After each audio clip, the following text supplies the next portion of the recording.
ونشهد أن سيدنا وحبيبنا ومولانا محمدا عبده ورسوله الذي أرسله بالحق بشيرا ونذيرا وداعيا إلى الله بإذنه وسراجا منيرا. فقد قال الله تعالى في كلامه المجيد وفرقانه الحميد. সকল আমার সাথে পড়ুন আউযু বিল্লাহি মিনাশ শাইতানির রাজিম। বিসমিল্লাহির রাহমানির রাহিম। ইয়া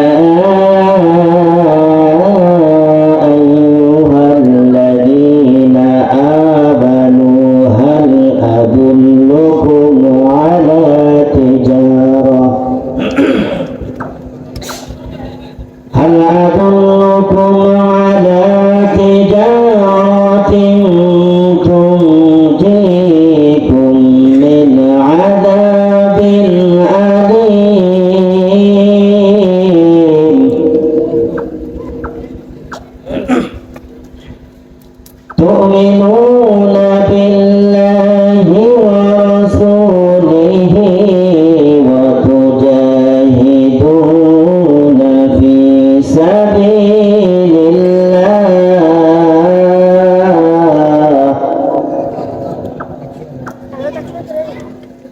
وتجاهدون في سبيل الله بأموالكم وأنفسكم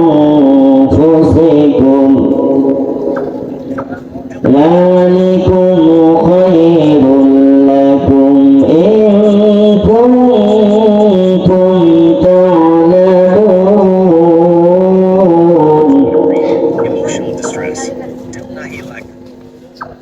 يغفر لكم ذنوبكم ويدخلكم جنات تجري من تحتها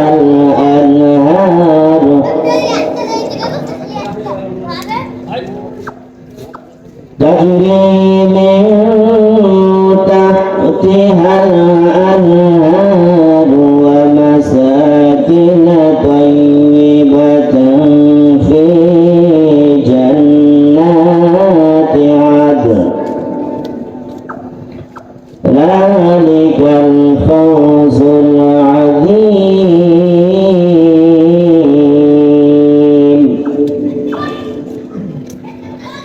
وأخرى تحبونها من الله ونصر من الله وأخرى تحبونها نصر من الله وفتح قريب وبشر المؤمنين.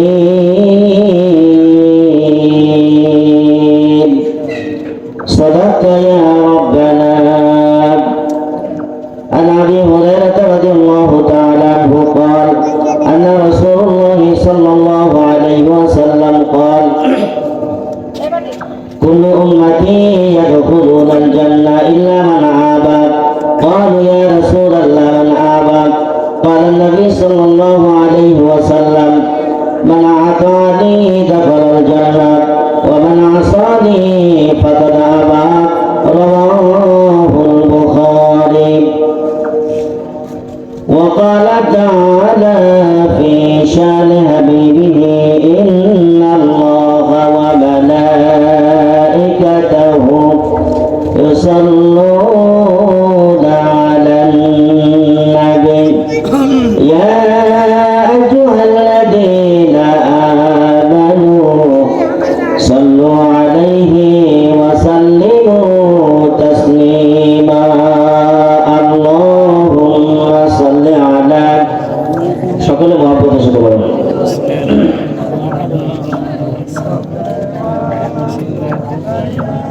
কি ব্যাপার মুখ খোলেন না কেন জোরে বলেন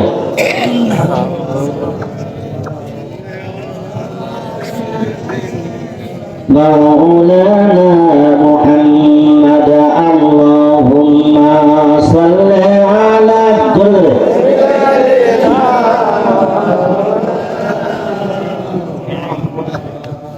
وعلى آل سيدنا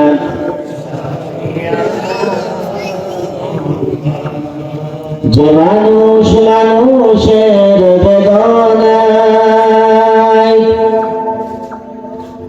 কেঁদেছিল না জীবন মদিনায় সেই মাটি সেই মানুষ যদি এত সুন্দর না জানি তাহলে তুমি কত সুন্দর কত সুন্দর আল্লাহুম্মা সকলে একসাথে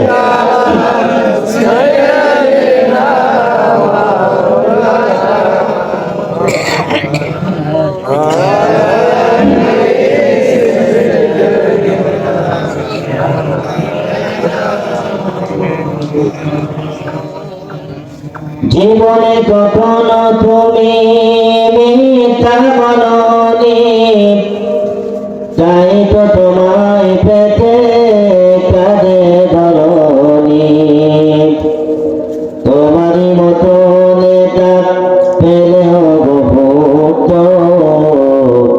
সুখের গলা চালের বকুল আল্লাহুম্মা সবাই জুড়ে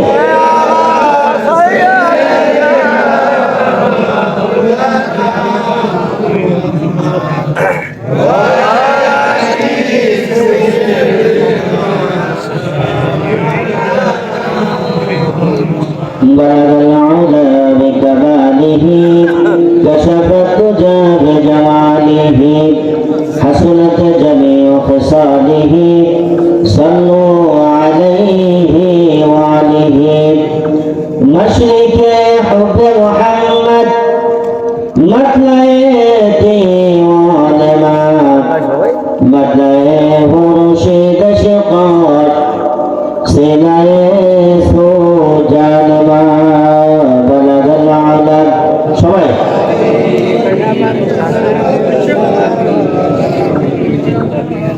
حسنت جميع خصاله صلوا عليه وعليه الحمد لله বাংলাদেশের ঐতিহ্যবাহী জেলা নড়াইলের মহাগড়া থানার অন্তর্গত জিকিরা পশ্চিমপাড়া জামে মসজিদ ও মাদ্রাসার উদ্যোগে আয়োজিত আজকের এই তাফসীরুল কোরআন মাহফিলে সভাপতিত্ব করছেন মাওলানা মুফতি কাজী ফেরদাউসুর রহমান ইমাম ও খতিব জিকিরা পশ্চিমপাড়া জামে মসজিদ আতাল্লাহু উমরাহু ওয়া বারাকাল্লাহু ফি হায়াতি জোরে বলেন আমিন আর জোরে বলেন আমিন প্রধান বক্তা হিসেবে থাকবেন বিশ্ব ইসলামী চিন্তাবিদ প্রখ্যাত মুফাসসিরে কোরআন সঙ্গীত শিল্পী ধর্মীয় আলোচনী ক্যাটাগরি হযরত মাওলানা বাজিদ হুসাইন আল্লাহ তার এই গোলামকে জান্নাতের মেহমান বানিয়ে বলুন আমিন আমার আগে আলোচনা করে ধন্য করেছেন হাফেজ মাওলানা মহিউদ্দিন ভাই আল্লাহ সুবহানাহু ওয়া তাআলা তার এই গঙ্গাকে কবুল করুন বলুন আমিন আজকের এই মাহফিলের প্রাণপ্রিয় ভাই এবং বাবাজিরা পর্দার আলাদের মা বোনেরা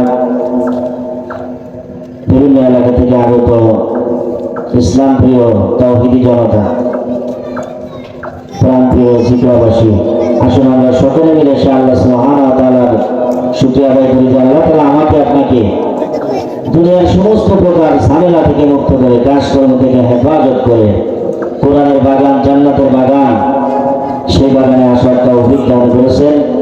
এর জন্য আমরা সকলে বলছি আলহামদুলিল্লাহ। আল্লাহর প্রশংসা একটু আওয়াজ দিয়ে করা যায় না ভাই?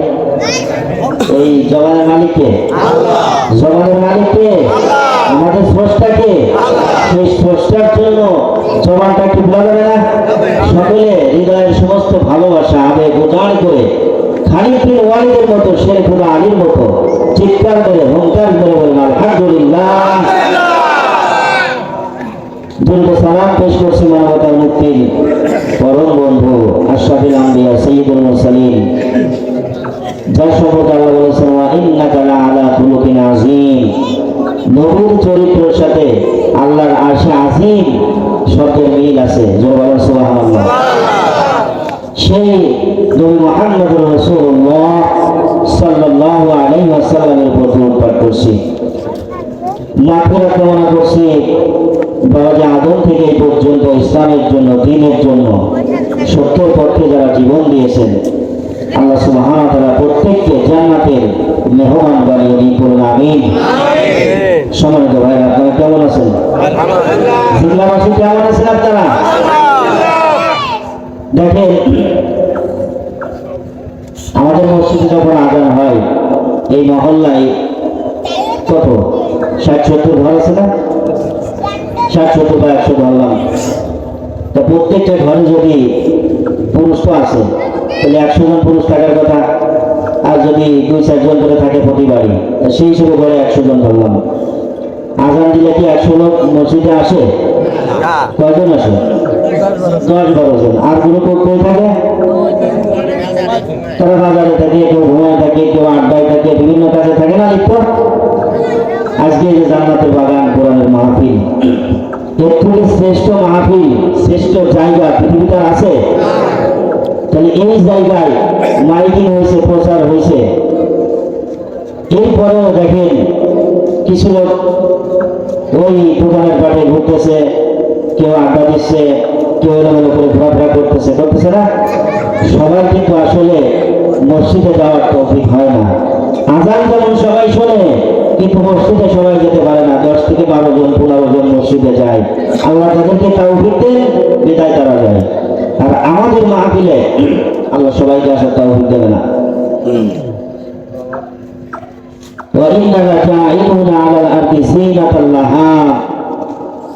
আল্লাহ বলছেন এই পৃথিবীর সব কিছু আমি মানুষের জন্য শোভনীয় করে দিয়েছি। সুবহানাল্লাহ। সবকিছু শোভনীয় কে করেছেন? আল্লাহ সবকিছু শোভনীয় করেছেন।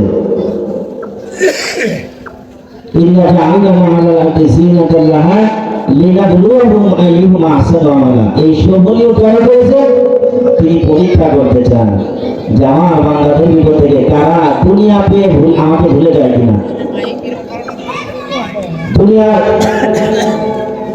সুখ শান্তি এই মাইকের আওয়াজ কানে আসতে হবে, কানে আসলে ঠিক হয়ে যাবে। বাইরে যা আছে মোটামুটি অসুবিধা নেই, সাউন্ডটা একটু কানে দিয়ে দেবে। তাহলে অপারণ আসুক, ঠিক কথা, আমরা দিকে দেখাই। সবাই যেরকম মসজিদে আসতে পারে না, মাহফিলে আসতে পারে না, ভালো কাজে সবাইকে পাওয়া যায় না। আল্লাহ তৌফিক দেন, তাই ভালো কাজে পাওয়া যায়। কি বলেন? বদরের যুদ্ধে রাসূলের সাহাবী ছিল কতজন? 313 জন। সবাই বলেন কতজন? মনোযোগ আছে তো? মুসলমানদের ইতিহাস জানা দরকার না? আমরা আজকে এখানে মাহফিলে এসেছি, আমলিগ, বিএনপি, তারপরে জাসদ, চরমনায়, জামাত, এগুলো বুঝি না। আমরা সবাই মুসলমান। কথা বলেন, আমরা কি? আমরা মুসলমান। আমাদের সংবিধান আল কোরআন। সংবিধান কি? সুতরাং মুসলমানদেরকে ভয় দিয়ে আল কোরআন থেকে দূরে সরানো যাবে না। কথা বলেন ঠিক না? মুসলমান হচ্ছে বীরের জাতি। মুসলমান কিসের জাত? ওমরের উত্তরসূরি আমরা, খাব্বাব কুবাইয়ের উত্তরসূরি, খালিদ বিন ওয়ালিদের উত্তরসূরি। এরা জীবন দিতে যারা বাতিলের কাছে মাথা নত করতে যায় না। কথা বলেন ঠিক না? তো মাহফিলে সবাই আসবে না, আসার তৌফিক এদের নেই। জান্নাতের বাগান, ভালো কাজে সবাই আসতে পারে না। পারে ভাই? ভালো কাজে সবাইকে আল্লাহ কিন্তু তৌফিক দেয় না। আমাদেরকে দয়া করে, মায়া করে, যে মালিক তৌফিক দিয়েছেন, আমরা আসতে পেরেছি, বসতে পেরেছি, এর জন্য আমরা সেই মালিকের দরবারে আমরা বলছি আলহামদুলিল্লাহ। সম্মানিত ভাইরা, আমরা কোরআন শুনতে এসেছি। কি শুনতে এসেছি বলেন তো? কোরআন হচ্ছে পৃথিবীর শ্রেষ্ঠ গ্রন্থ। পৃথিবীর শ্রেষ্ঠ গ্রন্থ। আর কোনো গ্রন্থ আছে যেটা পাঠ করলে নেকি আছে? আছে ভাই? এই যে সামনে রমজান মাস আসতেছে, তাই না? রমজান মাসে কত গুণ? 70 গুণ, 700 গুণ বলা হয়েছে। দুনিয়াতে মাসালাল্লাতি ইনফিকুনা আমওয়ালাহুম ফি সাবিলিল্লাহি কামাসালি সাবাতিন হাব্বাতা। আল্লাহ বলেন যে দুনিয়ায় যদি কোনো মানুষ ভালো কাজ করে সেটাকে বৃদ্ধি করে 700 গুণ দেওয়া হয়। কত গুণ? 700 গুণ এমনি সময়। আর রমজান মাসে তো আরো 70 গুণ। এটাকে হিসাব করলে বহু গুণ বেড়ে যায়, ঠিক না ভাই?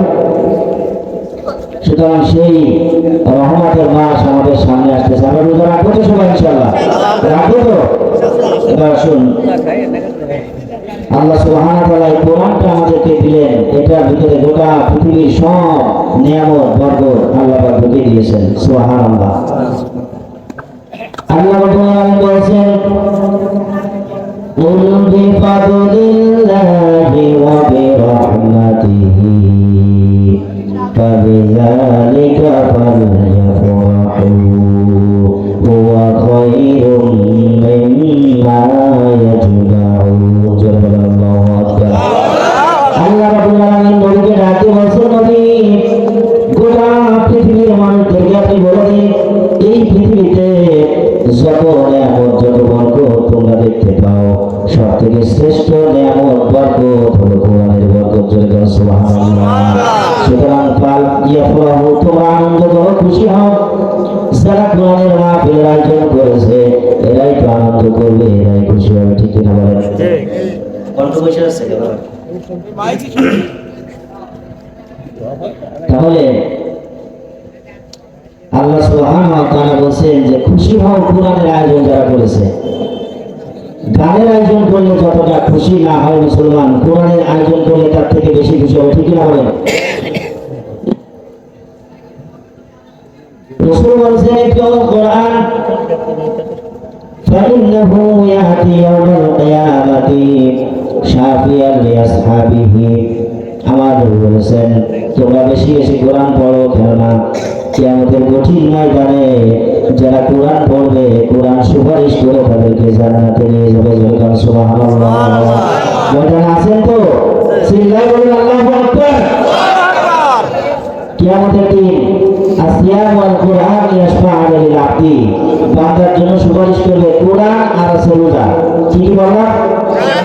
কোরআন আর রোজা, এই দুইটা জিনিস কিয়ামতে বান্দাকে সুপারিশ করে জান্নাত দান করে দিবেন। সুবহানাল্লাহ। কোরআনের সুপারিশ কি বিরাট ব্যাপার না? আমার রাসূল বলেছেন, ইকরাউল কোরআন فإن الله لا يعذب قلبا وعلى القرآن। বিশ্বনবী বলেছেন যে সিনার ভিতরে কোরআন থাকবে, যে হৃদয়ে কোরআন থাকবে, ওই হৃদয়কে, ওই অন্তরকে আল্লাহ কোনদিন যন্ত্রণা দিবেন না, শাস্তি দিবেন না। জয় সুবহানাল্লাহ। তাহলে কোরআন হৃদয় ধারণ করার দরকার আছে না নেই? হৃদয় ধারণ করতে পারে কোরআন। মুসলমানের শক্তি তো কোরআন, ইমানের শক্তি, আসল শক্তি। কি বলে? মুসলমানদের কোনো হাতিয়ার আছে? মুসলমান তো দুর্বল, কিন্তু মুসলমানদের সব থেকে বড় হাতিয়ার হলো ইমান, ইমানি শক্তি। এই কোরআন বুকে নিয়ে মুসলমানরা যতদিন চলেছে ততদিন মুসলমানদেরকে কোনো বাতিলরা পরাভূত করতে পারেনি। কি বলে? ঠিক না? আজকে মুসলমান কোরআন হাদিস থেকে দূরে আছে, যার কারণে পরে পরে তারা অবমানিত হচ্ছে। বদরের ময়দানে 313 জন 1000 জনকে তুল্য খোলা করে ছেড়ে দিয়েছে। উহুদের ময়দানে প্রায় সেরকম জনযুদ্ধ আমরা দেখেছি। মুদার প্রান্তরে রোমানদের সাথে যুদ্ধ হয়েছে। মুসলমানদের সংখ্যা কত? 3000। কত? মুসলমানদের 3000 আর ওদের 1 লক্ষ। কয় লক্ষ? 1 লক্ষ। শুধু তাই নাই, ময়দানে ছিল 1 লক্ষ আর পাশে ছিল আরো 1 লক্ষ। যে দেখো মুসলমানদেরকে কিভাবে নিশ্চিন্ন করা যায়। যদি তোমরা না পারো আমরা আছি, কোনো অসুবিধা নেই। পিছন থেকে 8 লক্ষ তাদেরকে সেন্টার দিয়েছে আর 1 লক্ষ যুদ্ধ করেছে। মুসলমান ছিল মাত্র 3000। মুসলমান কি ভয় পাইছে? ভয় পাইছে? মুসলমান ভয় পাওয়ার জাতি না, মুসলমান আছে বীরের জাতি। তোমার ঠিক না? সম্মানিত ভাইরা, আজকে কোরআন সুন্নাহ থেকে আমরা দূরে সরে আছি, যার কারণে আমাদের পদে পদে বিপদ আছে। ঠিক না ভাই? আসুন, আল্লাহ সুবহানাহু ওয়া তাআলা কোরআনের ভিতরে বলে দিয়েছেন যে আমি কোরআনের সব কিছু, অর্থনীতি, সমাজনীতি, রাজনীতি যা কিছু আছে সব কিছু আমি কোরআনে খুলে খুলে বর্ণনা করে দিয়েছি। সুবহানাল্লাহ। মালিক বলছেন ওয়ানজালনা আলাইকাল কিতাবা তিবয়ানান লিকুল্লি শাইইন ওয়া হুদান ওয়া বুশরা ওয়া রাহমাতান লিল মুসলিমিন। সুবহানাল্লাহু আকবার। আল্লাহ রাব্বুল আলামিন বলছেন আমি ইসলামী ধর্মের যে কোরআন নাযিল করেছি, কোরআনের ভিতরে গোটা পৃথিবীর সব কিছু আমি খুলে খুলে বর্ণনা করে দিয়েছি। সমাজনীতি বলো, রাজনীতি বলো, অর্থনীতি বলো, পরিবার নীতি বলো, ব্যবসা নীতি বলো, যত নীতি পৃথিবীতে আছে কোরআনে আছে না নেই? চিল্লায় বলো, আছে না নেই? সব নীতি আমি কোরআনে দিয়ে দিয়েছি। কোরআনের বাইরে কোনো নীতি নেই। সুবহানাল্লাহ। শুধু তাই নাই, হুদান ওয়া রাহমাতান ওয়া বুশরা লিল মুসলিমিন। এখানে আল্লাহ মুসলমানদেরকে 3টা সুসংবাদ দিয়েছেন। 1 নম্বর সুসংবাদ হলো মুসলমান যদি কোরআনের পথে থাকে আল্লাহ হেদায়েত দান করে তাকে জান্নাত দান করে দিবেন। সুবহানাল্লাহ। হুদান ওয়া রাহমাতান, আর দুনিয়ায় যতদিন বাঁচবে তার উপর রহমত বর্ষণ করবেন কে? হুদান ওয়া রাহমাতান ওয়া বুশরা লিল মুসলিমিন। আর মুসলমান বিপদ আপদ ধৈর্য ধারণ করার কারণে, ইসলামী আন্দোলনের সাথে থাকার কারণে ও যখন মরে যাবে মরার আগে জান্নাতের সুসংবাদ পেয়ে যাবে। সুবহানাল্লাহ। সুতরাং মরার আগে আল্লাহ সুবহানাহু ওয়া তাআলা জান্নাতের সুসংবাদ দান করে দিবেন। 10 জন সাহাবী আমরা জানি যে জান্নাতের সুসংবাদ পেয়েছে। ঠিক না বলেন? আনাস বিন মালিক রাদিয়াল্লাহু তাআলা আনহু قال رسول الله صلى الله عليه وسلم أبو بكر في الجنة، عمر في الجنة، عثمان في الجنة، علي في الجنة، طلحة في الجنة، زبير في الجنة، عبد الرحمن بن عوف في الجنة، سعد بن أبي وقاص في الجنة، سعيد بن زيد في الجنة، أبو بكر في الجنة। سبحان الله। এই হাদিসের ভিতরে আমার নবী বলেছেন 10 জন সাহাবীকে আল্লাহ তাআলা দুনিয়ায় জীবিত থাকা অবস্থায় জান্নাতের সুসংবাদ দিয়েছেন। সুবহানাল্লাহ। একটু জোরে বলো সুবহানাল্লাহ। কয়জন সাহাবী? 10 জন। দুনিয়াতে কি পাইছে? জান্নাতের সুসংবাদ দুনিয়া থেকে পাইছে। আর আমরা তো জাহান্নামের সুসংবাদ সেটাও তো আমাদের কপালে আছে কিনা সন্দেহ আছে। কি বলেন? মুসলমান আজকে যদি কোরআনের সাথে না থাকে, ইসলামের সাথে না থাকে, তাহলে কি জান্নাতের সুসংবাদ না জাহান্নামের সুসংবাদ? আজকে আমরা দেখেন যে দেশে বাস করি, বাংলাদেশ, আমাদের দেশের নাম কি? একটু বলেন সবাই, আমাদের দেশের নাম কি? এই বাংলাদেশকে 1971 সালে কয় লক্ষ জীবনের বিনিময়ে স্বাধীন হয়েছে বলেন? কয় লক্ষ? 30 লক্ষ রক্তের বিনিময়ে, মা বোনদের ইজ্জত, বাবাজি ভাইদের ইজ্জত, 30 লক্ষ শহীদের বিনিময়ে আমরা এই দেশটাকে পেয়েছি। কিন্তু আমরা কি আসলে স্বাধীনতা দিয়েছি? একটা ভূখণ্ড আমাদের হয়েছে, কিন্তু এই ভূখণ্ডে এখনো কোরআনের স্বাধীনতা আমরা পাইনি। এখনো পর্যন্ত কোরআনের কথা বলা যায় না। হক কথা বললে এক প্রকার মানুষ আছে যারা বাধার সৃষ্টি করে। করছে কিনা? এর আগেও করছে, এখনো করছে, কিয়ামত পর্যন্ত করবে। কথা বলে ঠিক না? এরা তারা, এরা হচ্ছে ফিরআউনের গোষ্ঠী, এরা আবু জাহাল, আবু জেহেল, আবু লাহাব, ইবনে সাইবার গোষ্ঠী। কারণ এরা যখন কোরআন শুনে এদের বুকের ভিতরে, কলিজার ভিতরে আঘাত নয়। এরা চিন্তা করে যে কোরআনের লাঞ্চ যদি কায়েম হয়ে যায়, আমাদের চুরি করা বন্ধ হয়ে যাবে, ডাকাতি বন্ধ হয়ে যাবে, দুর্নীতি বন্ধ হয়ে যাবে, ধর্ষণ বন্ধ হয়ে যাবে, সব কিছু আমাদের বন্ধ হয়ে যাবে। এই জন্য তারা বাধার সৃষ্টি করে। কিন্তু কোরআনের বিজয় কে দিবেন? চিল্লায় বলেন কে দিবেন? কোরআনে কারীম বলেছে ওয়াল্লাযী আরসালা রাসূলাহু বিল হুদা ওয়া দীনিল হক লিইয়ুযহিরাহু আলাদ দীনি কুল্লিহি ওয়ালাউ কারিহাল মুশরিকুন। আল্লাহু আকবার।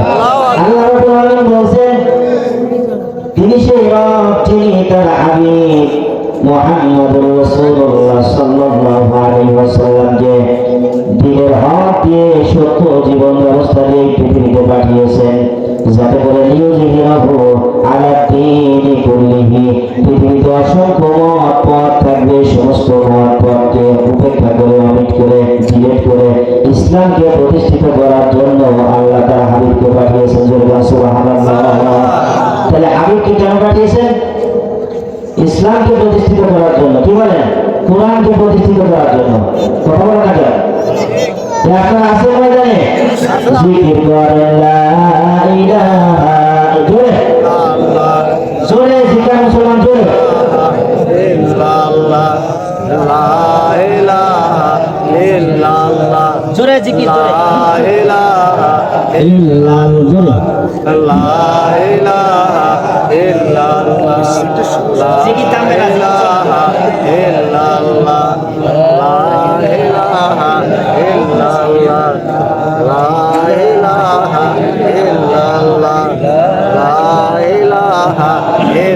ইল্লাল্লাহ, লা ইলাহা ইল্লাল্লাহ। হৃদয়ের রজনীগন্ধা তুমি নীল পরাজিতা, হৃদয়ের রজনীগন্ধা তুমি নীল পরাজিতা, বাতাসে দুলখানা দুবিলাতা তুমি আমার কবিতা, হৃদয়ের রজনীগন্ধা তুমি নীল পরাজিতা, লা ইলাহা ইল্লাল্লাহ, জোরে লা, সবাই সবাই ইল্লাল্লাহ জোরে লা ইলাহা ইল্লাল্লাহ, লা ইল্লাল্লাহ, লা ইলাহা ইল্লাল্লাহ, লা ইলাহা ইল্লাল্লাহ।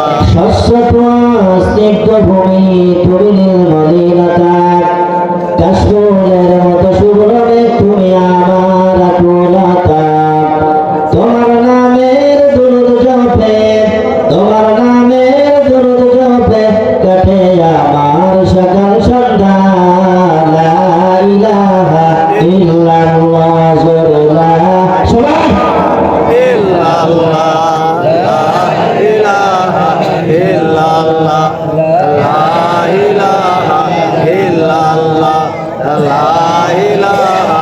আমাদের ভালোবাসা সব যেন হয় মহান রবের জন্য, রাখো ঘৃণাগুলো তাও যেন হয় শুধু তোমারই জন্য, ভালোবাসি বাসি ভালো, ভালোবাসি প্রভু তোমাকে, ইয়া হাবিবি ইয়া রাসূলুল্লাহ, হৃদয়ে গেঁথেছি তোমাকে, মান আহাব্বা লিল্লাহ ওয়া আবগাদা লিল্লাহ ওয়া আতা লিল্লাহ ওয়া বাদাআ লিল্লাহ ফাকাদ ইসতাকমালাল ঈমান। আমাদের ভালোবাসা সব যেন হয় মহান রবের জন্য, লা ইলাহা ইল্লাল্লাহ, জোরে লা ইলাহা ইল্লাল্লাহ। সবাই পড়েছি, সবাই এই মধুর কালেমাটা হৃদয়ের সমস্ত শক্তি দিয়ে পড়তে হবে, লা ইলাহা ইল্লাল্লাহ, লা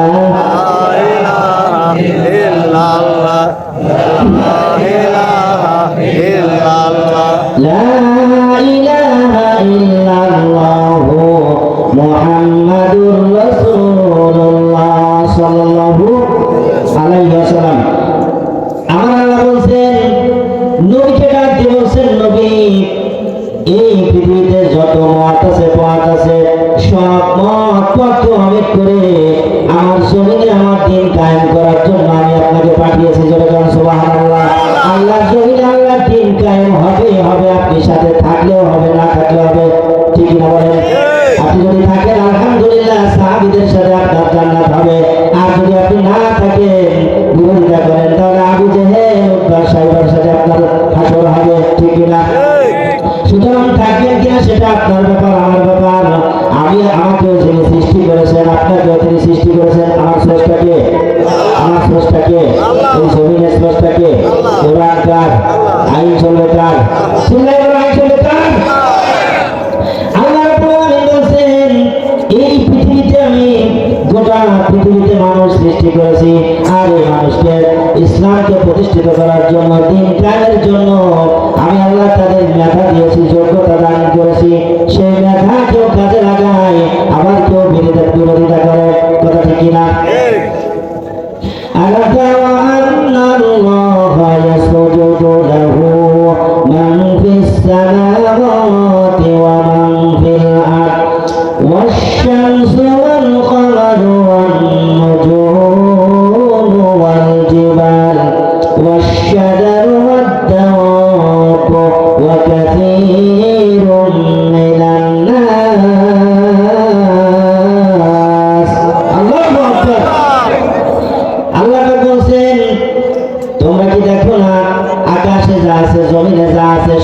কিছু আমাকে সেজদা করে, আমার তাসবিহ পড়ে, আমার গুণগান করে। আল্লাহু আকবার।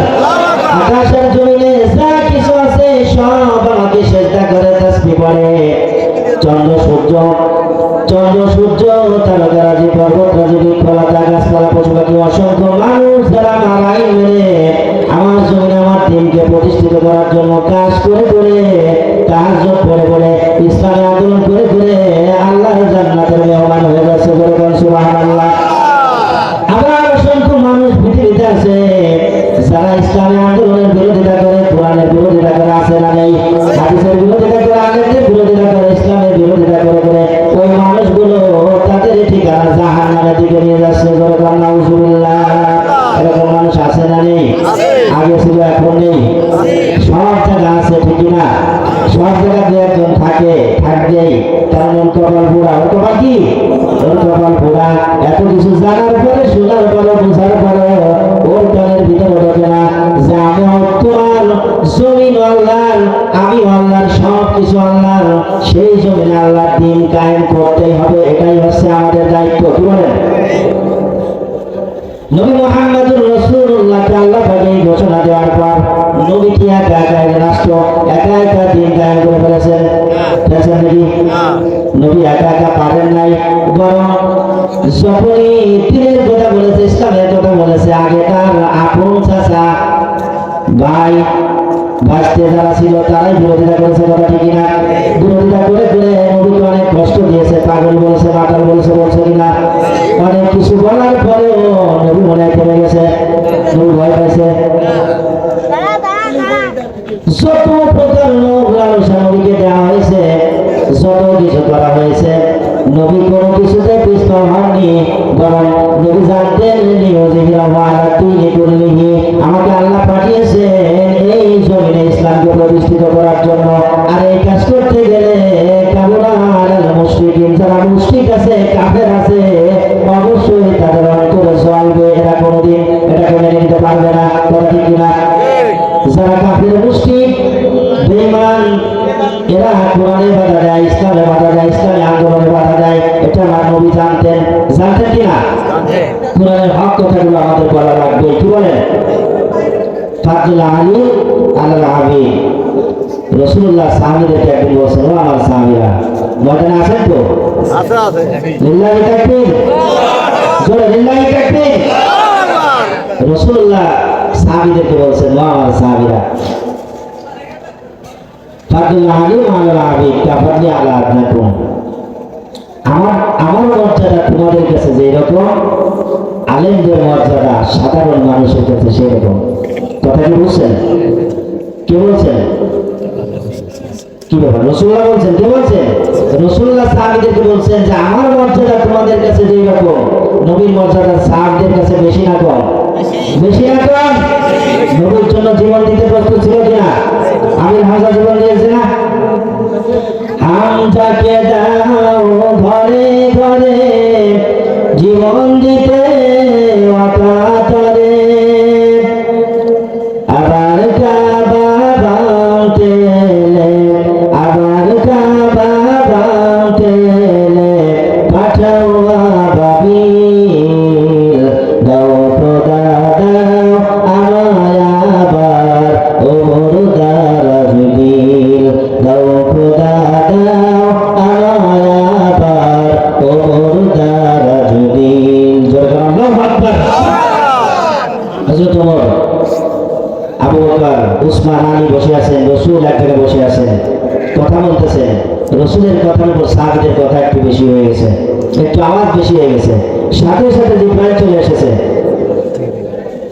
ইয়া আইয়ুহাল্লাযীনা আমানু লা তারফাউ আসওয়াতাকুম ফাওকা সাওতান নবী। হে বিশ্বাসীরা, সাবধান, নবীর কণ্ঠের উপর তোমাদের কণ্ঠ উঁচু না হয়ে যায়। আল্লাহু আকবার। কে বলছেন? আল্লাহ পাক। তাও ওমর, আবু বকর, ওমর, উসমান, আলী বসে আছে। এই আয়াত নাযিল হওয়ার পরে হযরত ওমর এত বড় তেজস্বী মানুষ, এই আয়াত শোনার পর হযরত ওমরের স্বর এত নিচু হয়ে গেছে যে তাকে কোনো কথা বললে দুইবার বলা লাগতো। সুবহানাল্লাহ। সাহাবীরা বিশ্ব নবীর কাছ থেকে যখনই কোনো কথা শুনতেন, ওটাকে আমল করতেন, ওটাকে আমল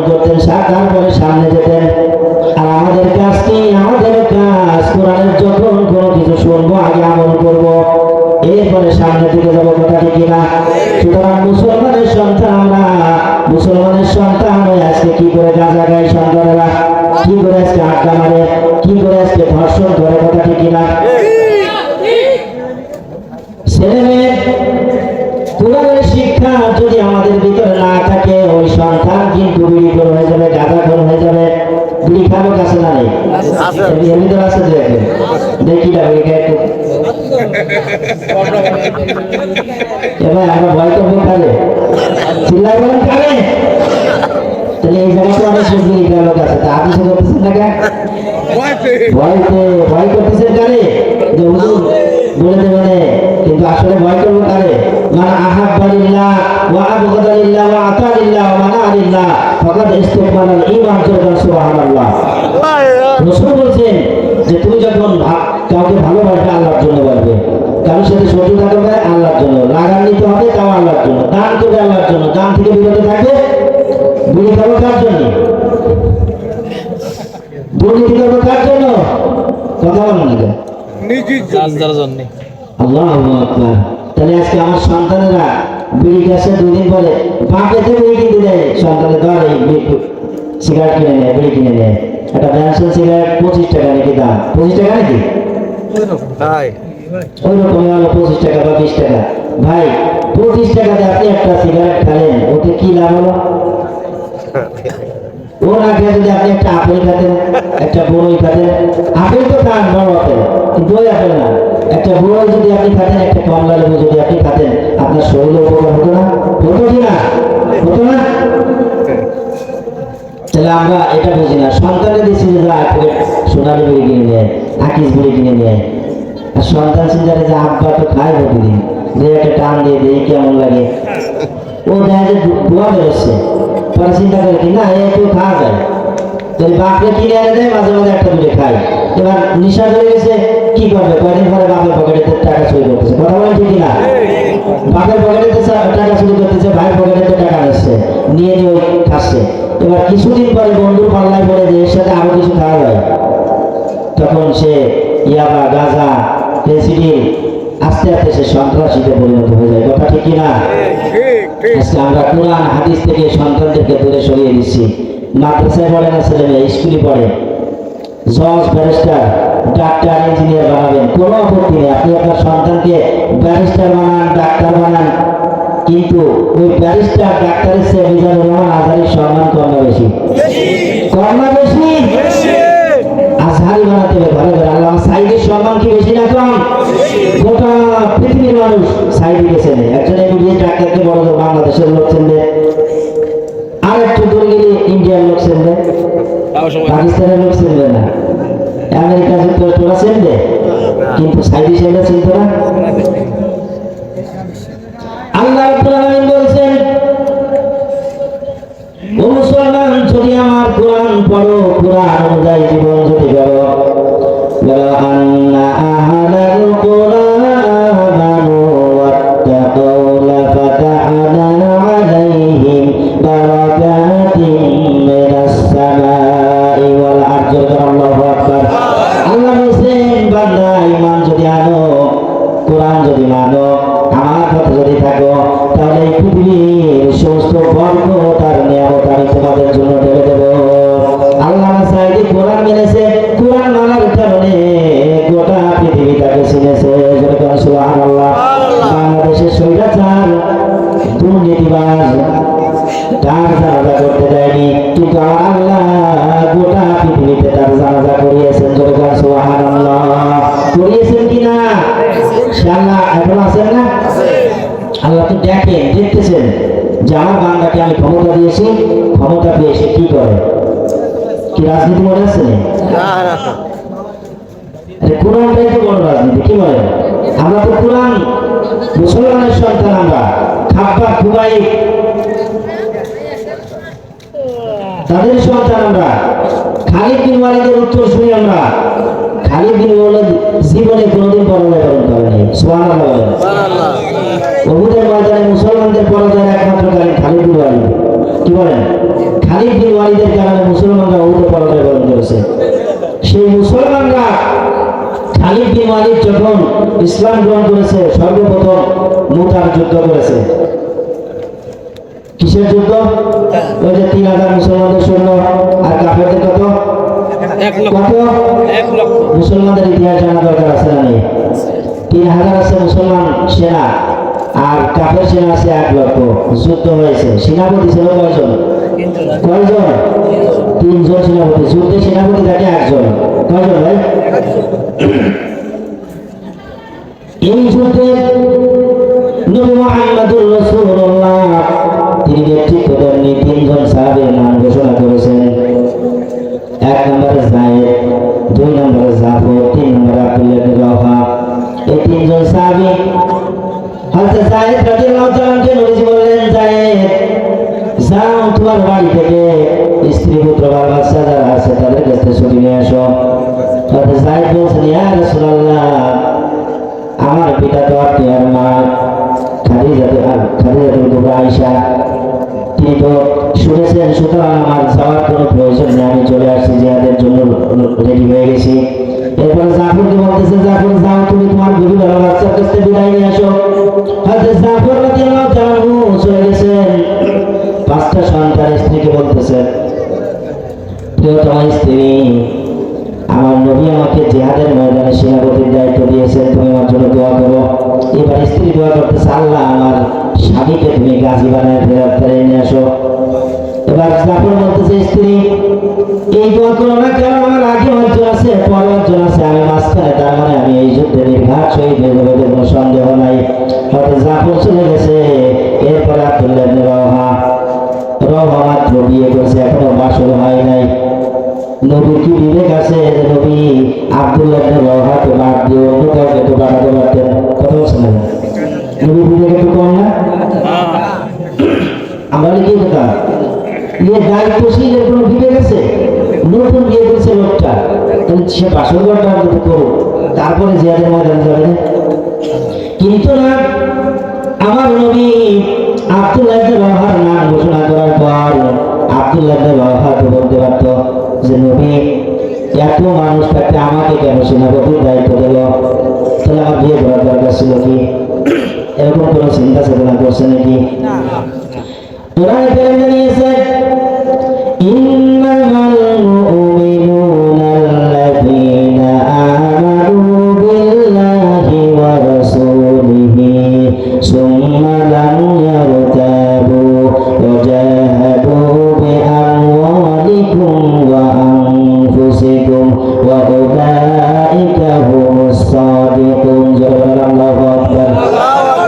কোরআনে কারীম জানিয়েছে, আসল মুমিন, রিয়েল মুমিন, অথেন্টিক মুমিন, সত্যিকারের মুমিন তো তারা যারা আল্লাহর প্রতি ঈমান আনে, রাসূলের প্রতি ঈমান আনে, আর জানার মান দিয়ে সুম্মালাম ইয়ারতাবু, কিন্তু ঈমানে কোনো ভেজাল থাকে না, কোনো সন্দেহ থাকে না, জান মাল দিয়ে তারা আল্লাহর রাস্তায় সংগ্রাম করে, উলাইকা হুমুস সাদিকুন, এরাই হলো সত্যবাদী। জোরে সুবহানাল্লাহ।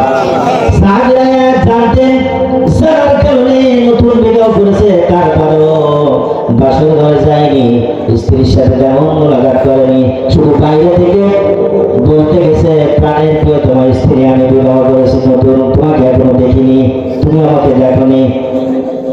যাই দেখে যে স্ত্রী কোরআন তেলাওয়াত করতেছে। কি তেলাওয়াত করতেছে? স্ত্রী কোরআন তেলাওয়াত করতেছে।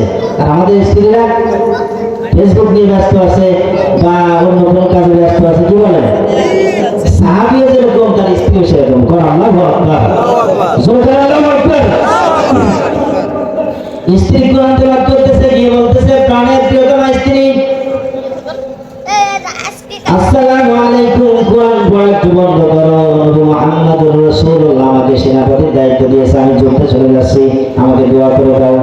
এবার স্ত্রী কোরআন পড়া বন্ধ করে বলতেছে, প্রাণের প্রিয়তমা, প্রাণের প্রিয় স্বামী, আপনি একটু ঘরের ভিতরে আসুন, আমি আপনার চেহারাটা একটু দেখি।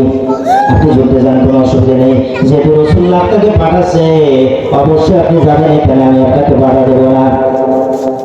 আব্দুল্লাহ ইবনে রাওহা কি ঘরে গেছে? ঘরে গেছে। তো আমি ঘরে যাবো না, ঘরের ভিতরে যাই, যদি তোমার সাথে আমার মহব্বত পয়দা হতে পারে, সুতরাং জিহাদের ময়দানে যেতে আমার লেট হয়ে যাবে, সুতরাং আমি রাসূলের আদেশকে অমান্য করতে পারবো না। আল্লাহু আকবার। এবার চলে গেছে, স্ত্রী বলতেছে, স্ত্রী তুমি আমার জন্য দোয়া করো। স্ত্রী বলে, প্রাণের স্বামী আপনি যদি ঘরের ভিতরে আসতেন আপনাকে একটু চেহারাটা দেখতাম। উনি বললেন চেহারা দেখা লাগবে না, আমি জিহাদে যাচ্ছি, যদি শহীদ হয়ে যাই কিয়ামতের কঠিন ময়দানে আল্লাহ পাক তোমাকে আমাকে পরিচয় করিয়ে দিবে। আল্লাহু আকবার। এবার যুদ্ধ শুরু হয়ে গেছে, বিশাল যুদ্ধ। মুসলমানদের থেকে থাকার লড়াই, রোমান বাহিনী এই পৃথিবীর সব থেকে শক্তিশালী পাওয়ারফুল জাতি ছিল রোমান। সেই রোমানদের বিরুদ্ধে লড়াই হবে। হযরত যায়েদ রাদিয়াল্লাহু তাআলা আনহু অসংখ্য কাফেরকে জাহান্নামে পাঠিয়ে তিনি শহীদ হয়ে গেলেন। হযরত জাফর রাদিয়াল্লাহু তাআলা আনহু তিনি ঘোড়া থেকে নেমে প্রথমে ঘোড়াটাকে কতল করে ফেললেন, যাতে করে কোনো কাফের ওই ঘোড়াটা ব্যবহার করতে না পারে। তিনি একভাবে কচু কাটা করতে লাগলেন, কাফেরদেরকে কাটতে কাটতে তার ডান হাতটা কাফেররা কেটে ফেলল। এবার বাম হাতে পতাকা ধরল, কিছুক্ষণ পরে বাম হাতটা কেটে ফেলল। হযরত জাফর রাদিয়াল্লাহু তাআলা আনহু কাটা দুইটা হাত দিয়ে বুকের সাথে পাঁজরের সাথে তিনি ইসলামের পতাকা উঁচু করে ধরে রাখলেন। এবার কাফের বেঈমানেরা তীর বর্ষা নিক্ষেপ করলেন। এবার হযরত জাফর রাদিয়াল্লাহু তাআলা আনহুর পা দুটো কেটে ফেলল, গর্দান কেটে ফেলল। জাফর রাদিয়াল্লাহু তাআলা আনহু হাত নেই, পা নেই, মাথা নেই, দেহ সব কিছু বিচ্ছিন্ন হয়ে গেছে।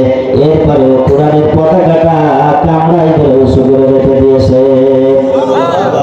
হযরত আব্দুল্লাহ ইবনে রাওয়াহা দৌড়ে গেল, চিন্তা করলেন দেখি ব্যাপার, জাফর তো শহীদ হয়ে গেছে, এখন কি করা যায়, পতাকা কে ধারণ করলো? হযরত আব্দুল্লাহ গিয়ে দেখেন হযরত জাফর তার হাত একদিকে, পা একদিকে, মাথাটা একদিকে, ওই ছিন্ন মাথা দিয়ে ইসলামের পতাকা কামড়াই ধরে উঁচু করে রেখে দিয়েছেন। সুতরাং মুসলমানরা জীবন দিতে পারে, কোরআন থেকে বিচ্ছিন্ন হতে পারে না। জোরগান ঠিক কিনা? লা ইলাহা ইল্লাল্লাহ। এই মধুর কালিমাটা সকলে সমস্ত শক্তিকে আরেকটি বলতে হবে, লা ইলাহা ইল্লাল্লাহ, লা ইলাহা ইল্লাল্লাহ, লা ইলাহা ইল্লাল্লাহ, লা ইলাহা ইল্লাল্লাহ, লা ইলাহা ইল্লাল্লাহ, লা ইলাহা ইল্লাল্লাহ। ঘুমের পরশ হাসিনী তুমি নীলমাল বিলতা, কোকিলের সুরের ইন্দ্রধনু তুমি আমার ব্যাকুলতা। ঘুমের পরশ হাসিনী তুমি নীলমাল বিলতা, কোকিলের সুরের ইন্দ্রধনু তুমি আমার ব্যাকুলতা। তোমার নামের দরুদ জপে, তোমার নামের দরুদ জপে কাটে আমার সকাল সন্ধ্যা। লা ইলাহা ইল্লাল্লাহ, জোরে লা ইলাহা ইল্লাল্লাহ, লা ইলাহা ইল্লাল্লাহ, লা ইলাহা ইল্লাল্লাহ, লা ইলাহা ইল্লাল্লাহ মুহাম্মাদুর রাসূলুল্লাহ সাল্লাল্লাহু আলাইহি ওয়াসাল্লাম। বলতেছিলাম হযরত জাফরের কথা। জাফর শহীদ হয়ে গেলেন, আব্দুল্লাহ ইবনে রাওয়াহা শহীদ হয়ে গেলেন। ইসলামের পতাকা কে ধারণ করবে তার তিনজন সাহাবী শহীদ হয়ে গেলেন। বলতেছিলাম খালিদ বিন ওয়ালিদ রাদিয়াল্লাহু তাআলা তার জীবনের প্রথম যুদ্ধ আছে মোটার যুদ্ধ। মুসলমানরা খালিদ বিন ওয়ালিদের কাছে পতাকা ধরে দিল যে আপনি পতাকা নিন। এবার খালিদ বিন ওয়ালিদ বলতেছে সাহাবীরা আমি নও মুসলিম, নতুন মুসলমান হয়েছি, তোমরাই রাখো। তখন সাহাবীরা বলতেছে না, ইসলামের পতাকা ধারণ করার মতো আপনি আছেন, আপনি ধারণ করেন। এরপরে খালিদ বিন ওয়ালিদ রাদিয়াল্লাহু তাআলা ইসলামের পতাকা ধারণ করলেন এবং কাফিরদের বিরুদ্ধে লড়াই করে একখান দুইখান নয় 7 খান তরবারি সেদিন তিনি ভেঙেছিলেন। এই 7 খান তরবারি ভেঙে আল্লাহ রাব্বুল আলামিন ইসলামকে বিজয় দান করেছিলেন। যখন সুবহানাল্লাহ। জাফর রাদিয়াল্লাহু তাআলা আনহু যখন শহীদ হয়ে গেলেন, নবী মুহাম্মদুর রাসূলুল্লাহ সংবাদ যখন পেলেন, সংবাদ পাওয়ার পর নবীজি কেঁদে ফেলেছেন। জাফর ছিল রাসূলের চাচাতো ভাই, নবীজির মতো দেখা যেত সেম। এবার উনি খুব কষ্ট পেলেন, কান্নাকাটি করলেন। কান্নাকাটি করার পর কিছুদিন পর জিবরাইল চলে এসেছেন। জিবরাইল এসে বলতেছেন ইয়া রাসূলুল্লাহ, ইয়া হাবিবাল্লাহ, আপনি কাঁদবেন না। কাফের মুশরিকরা হযরত জাফর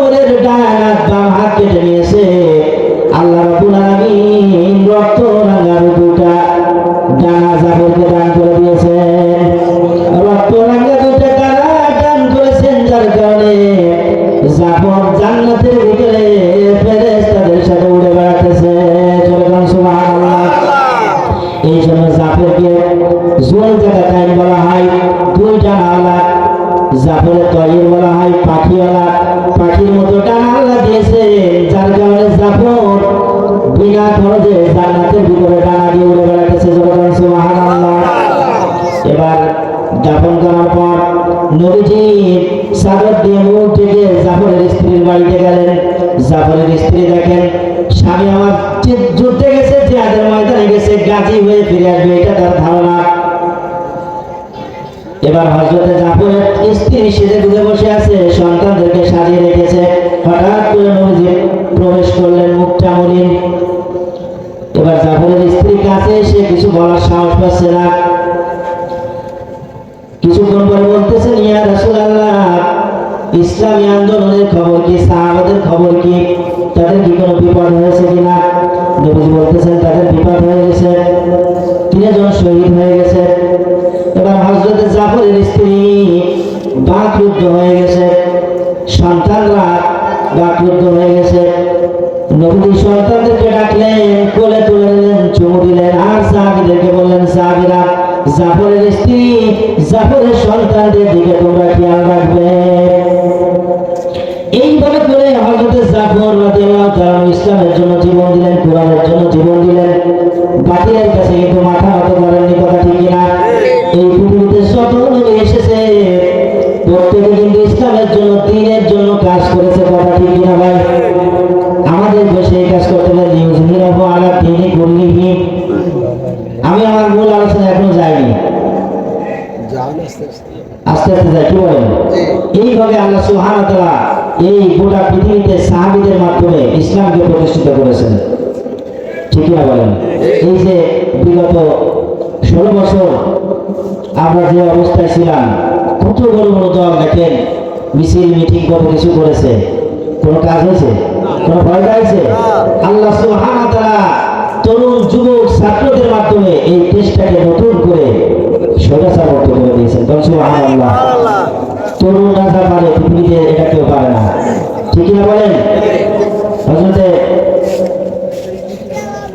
মাআজ আর মুআজ রাদিয়াল্লাহু তাআলা দুইজন ছোট ছোট সাহাবী আবু জেহেলকে দুনিয়া থেকে বিদায় করে দিয়েছিল। নমরুদ ইসলামের বিরোধিতা করেছে, কোরআনের বিরোধিতা করেছে, যার কারণে জোতা পিটা খেয়ে পৃথিবী থেকে বিদায় হয়ে গেছে, কথা ঠিক কিনা? ফেরাউন সুবনি কে মরেছে? সেই ইব্রাহিমের সন্তান আমরা। আমাদের কোনো ভয় আছে? মুমিনের কোনো ভয় আছে? মুমিন ভয় করবে কাকে?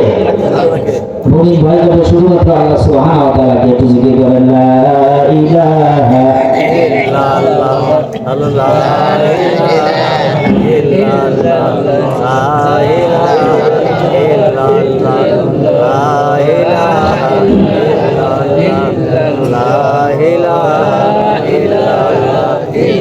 জোরে লা ইলাহা, মধুর কালেমাটা হৃদয়ের সমস্ত শক্তি দিয়ে আবেগ করেন, লা ইলাহা ইল্লাল্লাহ, লা ইলাহা ইল্লাল্লাহ, লা ইলাহা ইল্লাল্লাহ, লা ইলাহা ইল্লাল্লাহ, লা ইলাহা ইল্লাল্লাহ। যদি কথা দাও বন্ধু, দিনের পথে দৃঢ় থাকবে। যদি কথা দাও দিন কায়েমে, অগ্রণী ভূমিকা রাখবে। তবে তোমাকে গান শোনাবো, যে গানে হৃদয়টা জাগবে। যদি কথা দাও বন্ধু, দিনের পথে দৃঢ় থাকবে। যদি কথা দাও দিন কায়েমে, অগ্রণী ভূমিকা রাখবে। তবে তোমাকে গান শোনাবো, যে গানে হৃদয়টা জাগবে। আমার গানে যদি তোমার প্রাণে ইমানি দীপ্তি ছড়ায়, আমার সুরে যদি সবাই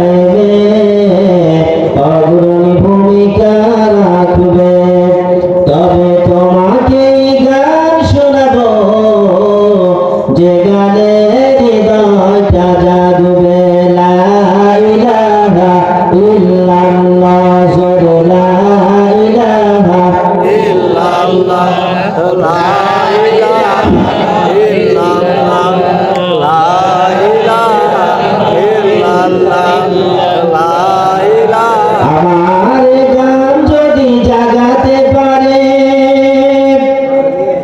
মুক্তির চেতনা, আমার সুর যদি ভোলাতে পারে আঘাতের শত বেদনা, তাহলে আমার কণ্ঠ সকল বাধাকে রুখবে। যদি কথা দাও বন্ধু দিনের পথে দৃঢ় থাকবে, যদি কথা দাও দিন কায়েমে অগ্রণী ভূমিকা রাখবে, তবে তোমাকেই গান শোনাবো যে গানে হৃদয়টা জাগবে। লা ইলাহা ইল্লাল্লাহ জোরে লা ইলাহা আরো জোরে আরো জোরে ইল্লাল্লাহ লা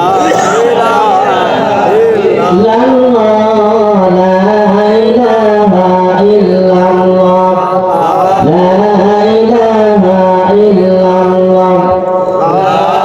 ইলাহা ইল্লাল্লাহ লা ইলাহা ইল্লাল্লাহ মুহাম্মাদুর রাসূলুল্লাহ। লিল্লাহি তাকবীর, লিল্লাহি তাকবীর। আছেন তো আপনারা? ঘুমাচ্ছেন না তো? দেশে বার্তা আওয়াজ করতেছে, অনেকে আবার ঘুমায় থাকে। বুঝলাম না মাইক সম্মানিত ভাইরা, এবার আসুন আমি তেলাওয়াত করেছি সূরাতুস সাদ। কোন সূরা? সূরা সাদ, 61 নম্বর সূরা সাদ। এই সাদে এই সূরাটি মদিনায় নাযিল হয়েছে। কোথায়? মদিনায় নাযিল হয়েছে। 14টি আয়াত আছে, 2টি রুকু আছে। আমি দ্বিতীয় রুকু তিনটা আয়াত তেলাওয়াত করেছি। এই সব শব্দের অর্থ আছে সারিবদ্ধ। কি? সারিবদ্ধ। এই সূরাটা নাযিল হয়েছে মদিনায় যুদ্ধ বিগ্রহের পর। সাহাবীরা রাসূলকে প্রশ্ন করলেন, ইয়া রাসূলুল্লাহ, এমন কি আমল আছে যে আমল করলে আমরা জান্নাতে যেতে পারবো? সুবহানাল্লাহ বলেন। ভালো মানুষ যে তার চিন্তা চেতনা কিভাবে ভালো কিছু করা যায়, কিভাবে জান্নাতে যাওয়া যায়, তা রাসূলুল্লাহ বসে আছেন। এরপর আল্লাহ সুবহানাহু ওয়া তাআলা এই সূরাটা নাযিল করলেন। জোরে সুবহানাল্লাহ। এই সূরাতে মুমিনদেরকে সুসংবাদ দেওয়া হয়েছে এবং কাফের মুশরিক যারা তাদেরকে জাহান্নামের দুঃসংবাদ দেওয়া হয়েছে। তখন সাহাবীরা খুব খুশি হয়ে গেলেন। কিন্তু আল্লাহ পাক যখন আয়াত নাযিল করলেন, ইন্নাল্লাহা ইউহিব্বুল্লাযীনা ইউকাতিলুনা ফী সাবিলিহি সাফফান কাআন্নাহুম বুনয়ানুম মারসুস। আল্লাহু আকবার।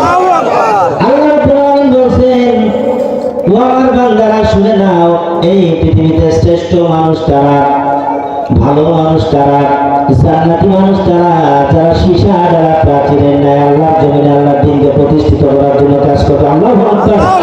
আল্লাহর জমিনে আল্লাহর দিনকে প্রতিষ্ঠিত করার জন্য যারা সীসা দ্বারা প্রাচীরের ন্যায় কাজ করবে, এদের থেকে প্রিয় মানুষ পৃথিবীতে আর হতে পারে না। জোরে সুবহানাল্লাহ। এই আয়াত নাযিল হয়ে গেল। নাযিল হওয়ার পরে কাফের মুশরিকরা ভয় পেয়ে গেল। মুমিন যারা আছে, আসলে আল্লাহর জমিনে কাজ করা, লড়াই করা, সংগ্রাম করা একটু কঠিন কিনা? মসজিদে বসে জিকির করা সহজ, ময়দানে কাজ করা কঠিন। করে কাম ঠিক না? জিকির তো সবাই করতে পারে, নামাজ রোজা হজ জাকাত কোনো অসুবিধা নেই, কিন্তু ময়দানে নামলে রক্ত দিতে হয়, মানুষের বেশি কথা শুনতে হয়, গায়ে তো লাগতে পারে। কথা ঠিক কিনা? বিপদ আপদ আসতে পারে কিনা? সাহাবীরা ঈমান এনেছে, ময়দানে লড়েছে, শহীদ হয়েছে, বাতিলের কাছে মাথা নত করেনি। কিন্তু আমরা কি করি? আমরা ওইটাকে ভয় পাই। আমরা সহজ আমল করে জান্নাতে যেতে চাই। কিছু সাহাবী একটু সহজ আমল করে জান্নাতে যেতে চাইল। তখন আল্লাহ সুবহানাহু ওয়া তাআলা কোরআনের আয়াত নাযিল করে দিলেন। কোন সুবহানাল্লাহ। সুবহানাল্লাহ। সে আয়াতে আল্লাহ পাক কি বলেন? ইয়া আইয়ুহাল্লাযীনা আমানু হাল আদুল্লুকুম আলা তিজারাতিন তুনজিকুম মিন আযাবিন আলীম। ও تؤمنون بالله ورسوله وتجاهدون في سبيل الله بأموالكم وأنفسكم ذلكم خير لكم إن كنتم تعلمون جل الله أكبر الله أكبر মুমিনদেরকে ডাক দিয়েছেন, হে বিশ্বাসীরা ও আমার জান্নাতি মানুষ, তোমরা শুনে নাও, আমি কি তোমাদেরকে হাল আদুল্লুকুম আলা তিজারা একটা ব্যবসার কথা বলবো নাকি? জোরে বলেন সুবহানাল্লাহ। কিসের কথা? কিসের কথা? এ বুঝছেন আপনারা? লিল্লাহি তাকবীর, লিল্লাহি তাকবীর। আল্লাহ পাক বলছেন যে বিশ্বাসীরা আমি কি তোমাদেরকে একটি ব্যবসার কথা বলবো, যে ব্যবসাটা করলে তোমরা জাহান্নামের আগুন থেকে মুক্তি পেয়ে যাবে। কি বলেন? আমরা জাহান্নামের আগুন থেকে মুক্তি পেতে চাই কিনা? তারা কারা চাই? দেখি লিল্লাহি তাকবীর, লিল্লাহি তাকবীর। আল কোরআনের আলো, আল হাদিসের আলো। এ হাত নামায় না, পুরুষদের ধরে দেন। আল হাদিসের আলো, সংসদে চলো, সংসদে চলো, আল কোরআনের আলো। আমরা ঘরে ঘরে জ্বালাতে চাই না, এখন সংসদে জ্বালাতে চাই। কথা ঠিক কিনা? সংসদে জ্বালাতে চাই না, সংসদে না জ্বালালে কোনোদিন কাজ হবে না। ঠিক আছে, ধন্যবাদ। নামাজ আমরা এই যে নসিহত করি, এতে কয়জন নামাজি আছে বলেন? কিন্তু সরকার মহাদয় যদি একটা ঘোষণা দেয় যে মাঝে করোনা আসলো, সবাইকে মাস্ক পরতে হবে, 3 ফিট দূরত্ব করে দাঁড়াতে হবে, আমরা সবাই মানিছি না? কারণ কি সরকারের কথা যদি না মানি জেলের ভয় আছে কিনা? কিন্তু ওয়াজ করতেছে, হুজুর নামাজ পড়ো, ইসলামী আন্দোলন করো, করলি করলাম, না করলে না করলাম, কোনো অসুবিধা নেই, এখানে কোনো ভয়ও নেই, বাধাও নেই। আল্লাহ তো বলেন যে নামাজ যদি না পড়িস তাহলে তোরে খাবার বন্ধ করে দেবো, তোর ঘুম বন্ধ করে দেবো। এটা কি আল্লাহ বলছে? আল্লাহ বলেন। আল্লাহ আমাকে আপনাকে স্বাধীনতা দিয়ে দিয়েছেন যে বান্দা সঠিক পথে চলো। এই জন্য আমার আল্লাহ বলছেন যে আমি তো একটা ব্যবসার কথা তোমাকে বলবো না, যে ব্যবসাটা করলে তোমরা জাহান্নামের আগুন থেকে নাজাত পেয়ে যাবে, সেই ব্যবসাটাকে আল্লাহ বলছেন তুমিনুনা বিল্লাহ। সবাই আমার সাথে বলুন, তুমিনুনা বিল্লাহি ওয়া রাসূলিহি ওয়া তুজাহিদুনা ফি সাবিলিল্লাহ। আল্লাহ পাক বলছেন সেই ব্যবসাটা হলো তোমরা আল্লাহ এবং তার রাসূলের প্রতি ঈমান আনবে। কার প্রতি? আল্লাহ এবং তার রাসূলের প্রতি ঈমান আনবে। ওয়া তুজাহিদুনা ফি সাবিলিল্লাহ, আল্লাহর জমিনে আল্লাহর দ্বীনকে প্রতিষ্ঠিত করার জন্য কাজ করবে জান আর মাল দিয়ে। কি দিয়ে? জান আর মাল। জান আর মাল দুইটা জিনিস আল্লাহ দিতে বলেছেন। কয়টা জিনিস? এখানে একটা ব্যবসার কথা আল্লাহ বললেন, তিনি আমাদেরকে ভালোবাসেন, মহব্বত করেন। আমরা যখন সন্তানকে ভালোবাসি, বাবা ঠিক মতো লেখাপড়া করো, ক্লাসে ছাত্রদেরকে বলি বাবা ঠিক মতো লেখাপড়া করো, ফাঁকি দিও না, তাহলে ভালো হওয়া যাবে। এটা আমি ভালোবাসে উপদেশ দিলাম, তাই না? আল্লাহ মুমিনদেরকে ডাকতে বলছেন, ও আমার প্রিয় মুমিন বান্দারা, জান্নাতি মানুষ, তোমরা তোমরা জান্নাতের পথে থেকো, এই ব্যবসাটা করো, কোরআনের ব্যবসা, আল্লাহ এবং আল্লাহ রসুলের ব্যবসা। আল্লাহকে, আল্লাহ রসুলকে, দ্বীনকে প্রতিষ্ঠিত করার জন্য জান মাল দিয়ে তোমরা ময়দানে লড়াই করো। যদি লড়ো, যালিকুম খায়রুল লাকুম ইন কুনতুম তা'লামুন, এটাই তোমাদের জন্য কল্যাণকর যদি তোমরা বোঝো। ঠিক কিনা? আমাদের জন্য কি এই জান মাল দিয়ে লড়ার কথা কে বলেছেন? কে বলেছেন? আল্লাহ সুবহানাহু ওয়া তাআলা বলেছেন যে জান মাল দিয়ে যদি তুমি লড়তে পারো তাহলে তুমি জান্নাতি মানুষ হয়ে যাবে। সুবহানাল্লাহ। এই জন্য আল্লাহ বলছেন মুমিন যারা হবে পৃথিবীতে তারা সব সময় ভালো কাজে থাকবে, নামাজের সাথে থাকবে, ইসলামের সাথে থাকবে, ইসলামী আন্দোলনের সাথে।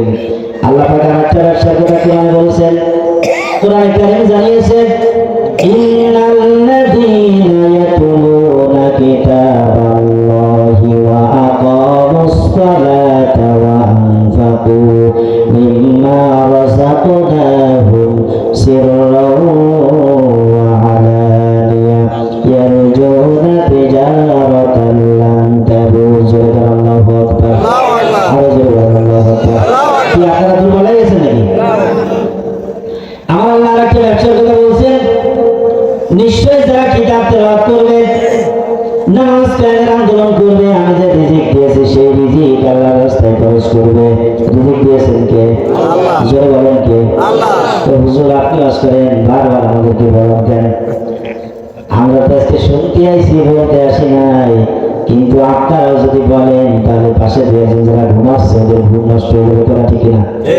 পাশে কেউ ঘুমান যাবে না, ওয়াজ শুনতে এসে ঘুমাচ্ছে আশেপাশে যারা আছে এরা যাতে ময়দানে চলে আসে, এই জন্য আমরা বারবার এই কথাগুলো বলি, ঠিক না ভাই? তাহলে আল্লাহ বলছেন যে যারা কিতাব তেলাওয়াত করবে, নামাজ কায়েম আন্দোলন করবে, আমি যে রিজিক দিয়েছি সেই রিজিক থেকে তারা আল্লাহর রাস্তায় খরচ করবে, অভাবের সময় করবে, আবার সুখের সময় করবে। মানুষ কি সবসময় সুখে থাকে না অভাবেও থাকে? দেখছেন আল্লাহর কি ফয়সালা, যখন মানুষ অভাবে থাকবে তখনও আমার রাস্তায় খরচ করবে, যখন সুখে থাকবে তখনও আমার রাস্তায় খরচ করবে। ইয়ার জন্য তিজারাতাল লান তাবুর, এই যে ব্যবসাটা মানুষ করলো, তিনটা ব্যবসা, এক নম্বরে কোরআনের ব্যবসা, দুই নম্বরে নামাজ কায়েম আন্দোলন, ইসলামী আন্দোলনকে আল্লাহ ব্যবসা বলেছেন, তিন নম্বরে রিজিক, আমি আপনি যে রিজিক হালাল রিজিক উপার্জন করি সেটা আল্লাহর রাস্তায় খরচ করতে হবে, অভাবের সময় এবং প্রবাসে যদি আমরা করতে পারি। ইয়ার জন্য তিজারাতাল লান তাবুর, আমি আল্লাহ আশা করি এদের এই ব্যবসায় কোনোদিন লস হবে না। আল্লাহু আকবার। কিতাবের ব্যবসা, নামাজ কায়েম আন্দোলন আর হলো রিজিক, এই তিনটা ব্যবসা যদি বান্দা তুমি করতে পারো তাহলে তোমার জীবনে কোনোদিন কষ্ট হবে না, কোনোদিন এই ব্যবসায় লস হবে না। দুনিয়াতে আমরা যত ব্যবসা করি এই ব্যবসায় লস আর লাভ আছে না নেই? যদি ব্যবসা না বুঝি কয়দিন করে লাল বাতি চলে যাবে ব্যবসায়, যদি পুঁজি না থাকে ব্যবসা ভালো হবে না। আবার দোকান নিয়ে আপনি বসেছেন, দোকানে যদি মাল না থাকে মানুষ আসবে যে ভাই এই মাল দাও, তেল আছে আপনার লাগে 5 কেজি, ও বলতেছে আমার আছে হাফ কেজি, আপনি নেবেন? বলতে দূর আমার লাগবে হলো 5 কেজি, না হাফ কেজি কি আনবো? ভাই আমাদের চিনি দাও, তো চিনি তো নেই, শেষ হয়ে গেছে। এখন পরের দিন আপনি বাজারে গেছেন, আপনি কোন দোকানে যাবেন? তাহলে দূর ও জায়গায় গেলে মাল ঠিক মতো পাওয়া যায় না। তাহলে আপনি যদি ব্যবসা করেন আর ব্যবসার ভিতরে যদি সমস্ত মাল পুঁজি এগুলো আপনি রেখে দেন আর কাস্টমার আসার সাথে যদি আপনি দিতে পারেন, তাহলে দেখবেন কাস্টমার আসার সাথে যদি আপনি দিতে পারেন তাহলে ওই কাস্টমার পরের দিন বা 1 সপ্তাহ পরে যদি আসে সে কিন্তু আপনার দোকানে যাবে, কথা ঠিক না? আপনার দোকানে যাবে, কারণ এখানে গেলে মাল পাওয়া যায়। এই জন্য আল্লাহ পাক ব্যবসার কথাটা বলছেন, ইমানদারের ব্যবসা হলো পুঁজি হলো ইমান আর রাসূলের আদর্শ আর জানার মাল, এই তিনটা জিনিস দিয়ে যদি ব্যবসা করতে পারো পুঁজি কোন বিনা যাবে না। আমি আল্লাহ জাহান্নামের আগুন থেকে তোমাদেরকে বাঁচাই বলে জোরে বলেন সুবহানাল্লাহ। এরপর আল্লাহ বলছেন ইয়াগফির লাকুম যুনুবাকুম, যুনুব বহু বছর, জানগুন 1 বছর। আমার বান্দা এই ব্যবসাটা করার কারণে তার জীবনে যত গুনাহ ছিল সব গুনাহ আল্লাহ মাফ করে দেব। সুবহানাল্লাহ বলতে পারেন না? জোরে বলেন সুবহানাল্লাহ। এই ব্যবসা করার কারণে কি হবে? ইয়াগফির লাকুম যুনুবাকুম ওয়াল্লাহু গফুরুর রহিম, আল্লাহ ক্ষমাশীল পরম দয়ালু, এই জন্য আপনার জীবনের সমস্ত গুনাহ আল্লাহ মাফ করে দিচ্ছেন। ইল্লা মান তাবা ওয়া আমানা ওয়া আমিলা আমালান সালিহান ফাউলাইকা ইউবাদদিলুল্লাহু সাইয়্যাতিহিম হাসানাত। আল্লাহ বলেন আমার বান্দা যদি ফিরে আসে, নেক আমল করে, ঈমান আনে, নেক আমল করে, তাহলে অতীত জীবনে যত গুনাহ করেছিল সব গুনাহ আল্লাহ মাফ করে দেব। আর একটু জিকির করেন লা ইলাহা ইল্লাল্লাহ, লা ইলাহা ইল্লাল্লাহ, লা ইলাহা ইল্লাল্লাহ,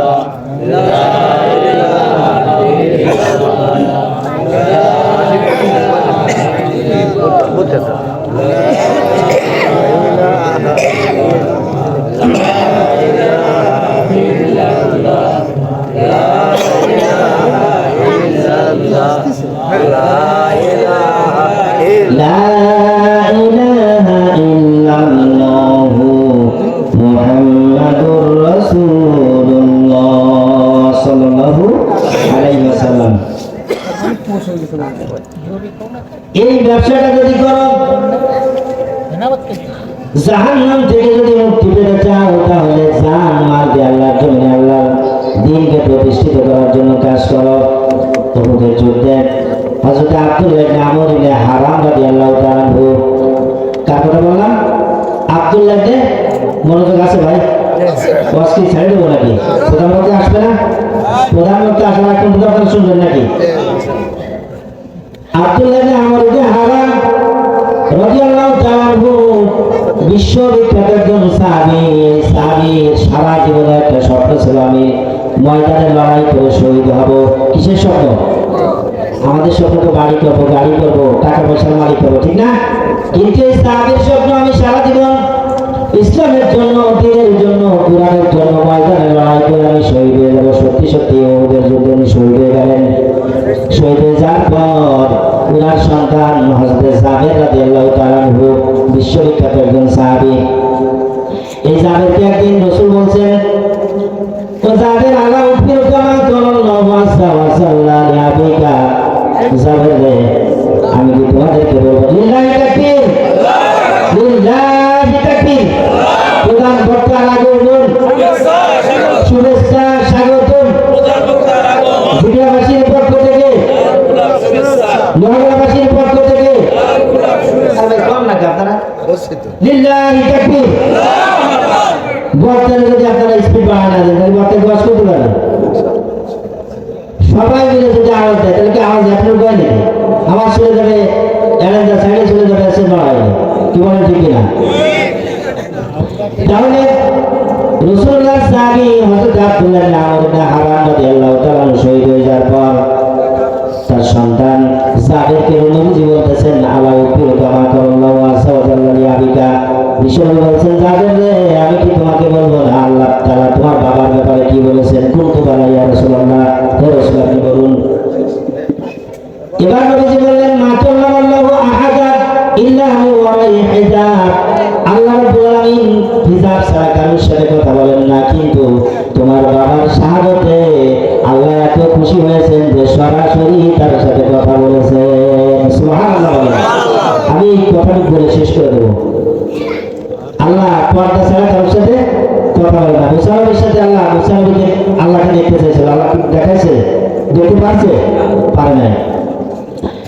বিষ্ণু বলছেন, পর্দা ছাড়া আল্লাহ কারোর সাথে কথা বলেন না, কিন্তু তোমার পিতার শাহাদাতে আমার আল্লাহ এত বেশি খুশি হয়েছেন যে সরাসরি তার সাথে কথা বলেছেন।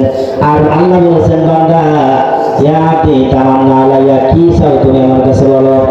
যেহেতু তুমি আমার জন্য, আমার দ্বীনের জন্য জীবন দিয়েছো, আমি আল্লাহ বেশি খুশি হয়ে গেছি। তুমি আজকে যা চাইবে আমি তাই দান করে দেবো। সুবহানাল্লাহ। এবার বলতেছে, আল্লাহ আমি একটা জিনিস চাই, সেইটা হলো তুমি আমাকে আর একটা দুনিয়ায় পাঠাও, যাতে করে আমি ইসলামের জন্য জীবন দিয়ে দ্বিতীয়বার শহীদ হতে চাই। সুবহানাল্লাহ। দ্বিতীয়বার শহীদ হতে চাই। মানুষ কি চায়? বাড়ি, গাড়ি, টাকা পয়সা। আমরা কি চাচ্ছে? জান্নাতের বলতে তোমরা জানো, আমার জান্নাতে দিয়ে দাও। তার মানে ইসলামের শহীদ শাহাদাতের মর্যাদা থেকে বড় পাওয়া পৃথিবীতে কিছু হতে পারে না। এই জন্য উনি বলছেন, আল্লাহ আমাকে আবার দুনিয়ায় পাঠাও, আমি শহীদ হতে চাই। আল্লাহ বলছেন, ভাই এটা তো সম্ভব না, দুনিয়া থেকে একবার আসার পরে আর যাওয়া যাবে না, তুমি অন্য কিছু চাও। তখন উনি বললেন, তাহলে এই বিষয়টা তুমি আমার উত্তর সুবিধারা আছে তাদেরকে জানিয়ে দাও। তখন আল্লাহ কোরআনের আয়াত নাযিল করে দিলেন, ওয়ালা তাহসাবান্নাল্লাযীনা কুতিলু ফী সাবিলিল্লাহি আমওয়াতা বাল আহইয়াউন ইনদা রাব্বিহিম ইউরযাকুন। আল্লাহু আকবার। আল্লাহ বলেন যে যারা আল্লাহর জন্য, দ্বীনের জন্য শহীদ হয়ে যায়, মরে যায়, তাদেরকে তোমরা মৃত্যু বলো না, তারা জীবিত। সুবহানাল্লাহ। তারা জীবিত, আমি আল্লাহ তাদেরকে কবরের ভিতরে রিজিকের ব্যবস্থা করে থাকি। সুবহানাল্লাহ। তাহলে যারা ইসলামের জন্য, দ্বীনের জন্য জীবন দেয়, তারা কি জীবিত না মৃত? তারা কি মৃত না জীবিত? ওদেরকে খাবারের ব্যবস্থা কে করে?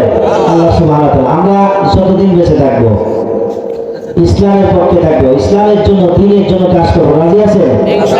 আমরা জীবনের শেষ মুহূর্ত পর্যন্ত আল্লাহ সুবহানাহু ওয়া তাআলা আমাদেরকে ইসলামের জন্য, দ্বীনের জন্য টিকিয়ে রাখেন, আমরা যেন সেভাবে থাকতে পারি। মহান আল্লাহ সুবহানাহু ওয়া তাআলা তৌফিক দান করুন। সকলে আমার জন্য দোয়া করবেন। আমিও দোয়া করি আল্লাহ সুবহানাহু ওয়া তাআলা এই গ্রামে আমার খালুজান মারা গেছেন, আল্লাহ যেন তাকে জান্নাতুল ফেরদাউস নসিব করুন, এবং তার যে সন্তানেরা আছে আমার খালাম্মাকে যেন আল্লাহ হায়াতে তৈয়বা দান করুন। সকলে বলুন আমিন। আল্লাহ আমাদের সকলকে ইসলামের জন্য, দ্বীনের জন্য কবুল করুন। আসসালামু আলাইকুম ওয়া রাহমাতুল্লাহি ওয়া বারাকাতুহু।